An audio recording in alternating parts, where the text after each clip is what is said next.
is my third consecutive year presenting one of these awards. I had a privilege to 2 years ago to do it for someone. Last year, I cried through the whole thing. And I don't cry often. I mean, I think you people are the only people that actually ever see me cry. I don't think my mom has seen me cry since I was about 7 years old. Okay? How would I describe our male Centurion leader? Well, he's quite the eclectic personality. And there's only one term for this young man that is fitting, and that is special bird. And as a great example, after the fall section of the evening, his dad informed me that he has misplaced his cap and gown tonight. That's one side of this blossoming bird of paradise, I should say.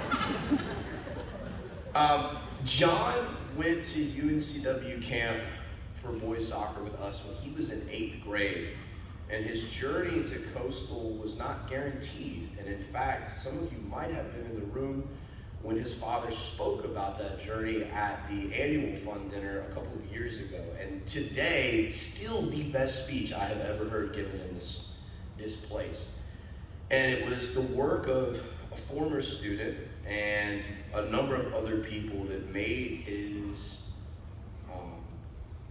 time here possible.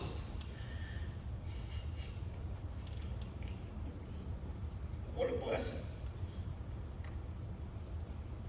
For you. And for me.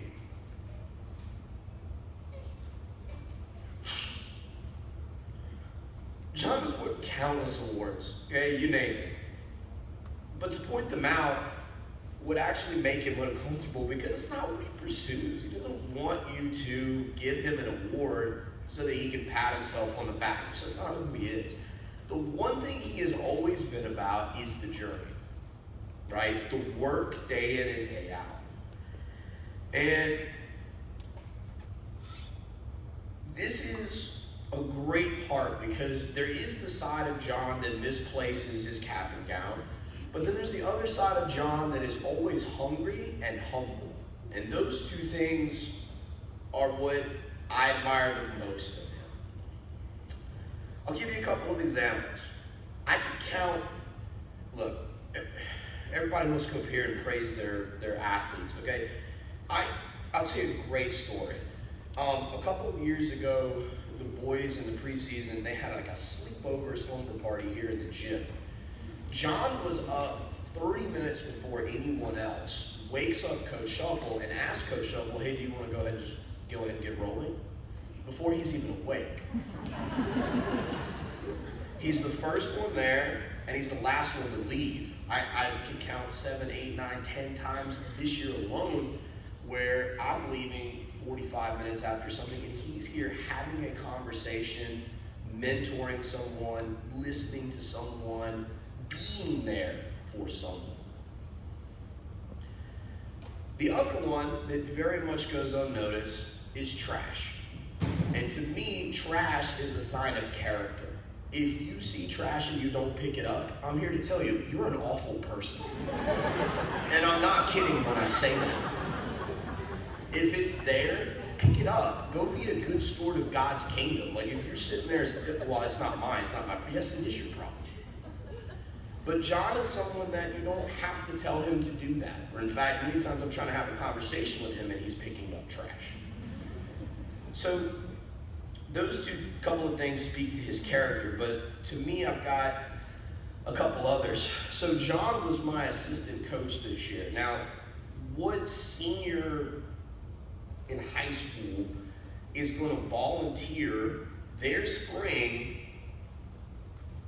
when they know they're not going to play in the sport to take that on, and especially take that on in a way that like he will be demanded of. And a great example, our very first drill of the season, day one, first exercise, all that, he had never coached it before, and I threw him right in the deep end and said, you have to handle it, and he did.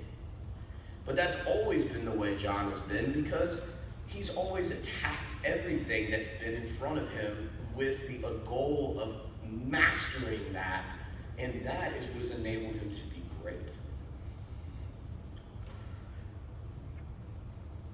Two other quick things. The first was we had a conversation a couple weeks ago, probably a month or so ago, where I had mentioned to him a couple of times about what was the next hurdle for the girls program to get over. And he had mentioned to me unprompted, he said, I really do want to win a quarterfinal game. That's a place we had stumbled the last 3 playoff runs. And I thought to myself, that's a wonderful thing. Well, why does he care? He's already won a state championship. He's already been to the highest point. Why does he care if these girls get to a stinking semi? Why does he care? Because he cares. Right? It's a simple answer. He cares. And for me, that was the testament to him as a character.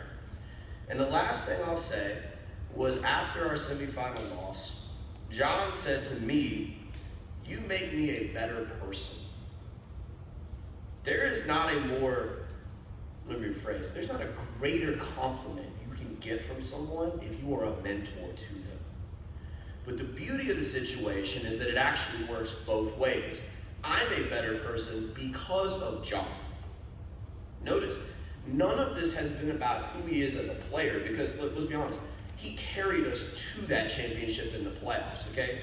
He scored the game winner, set up the first tying goal in the quarterfinal. He scored the tying goal in the semifinal and had the assist to win the game in the semifinal, and then scored the winner in the final. Like, as a player, he's got it. But as a person, it's something different.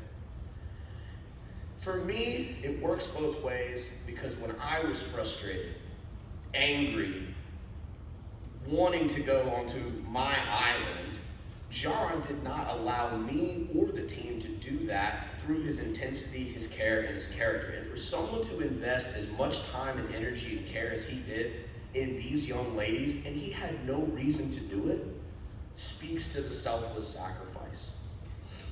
I will say this. John will make a great coach one day. And in fact, I hope he takes my job, because he will be better at it than I will ever be, and I know that. But it's that is his character that is why he has earned this award. And I think it's in some ways, there's a beauty to who he is as a person, and all of our lives would be much worse without him.